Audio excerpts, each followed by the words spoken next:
కాపుల్ని చంపుతున్న package star Ranga గారి అభిమానులు అందరూ కలిసి రండి పోరాడదాం. మీ వంగవీటి నరేంద్ర రాధా రంగా మిత్రమండలి అధ్యక్షులు.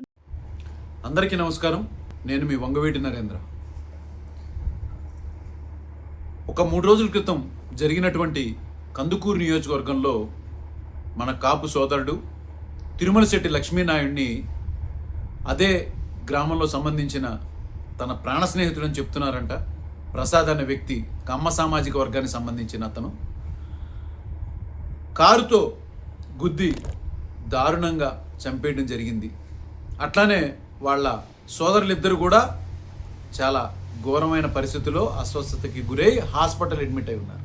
అసలు ఇది ఎందుకు జరిగింది అంటే, వీళ్ళ కుటుంబంలో ఉన్నటువంటి మన కాపు సోదరుని ఇదే ప్రసాద్ ఎప్పటి నుంచో మానసికంగా అనేక రకాలుగా వేధిస్తున్నాడు అని చెప్పని, దాని విషయంలోనే వెళ్ళి వాళ్ళు ప్రశ్నించడం జరిగిందని, దాన్ని కక్షగా పెట్టుకుని అధికార మదంతో తెలుగుదేశం పార్టీకి సంబంధించినటువంటి ఇదే ప్రసాద్ కారుతో గుద్ది చంపి మిగతా వాళ్ళను కూడా చంపే సమయంలో అక్కడ వాళ్ళు వచ్చి చూడటం, గబాల్ని రక్షించడం జరిగింది.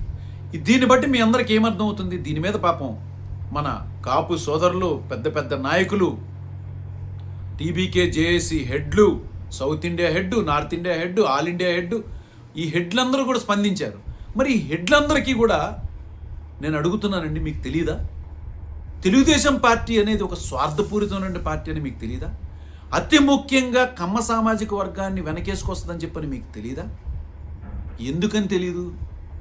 మరి స్వర్గీయ వంగవీటి మోహన్ రంగా గారు మీ అందరికీ గుర్తున్నారా?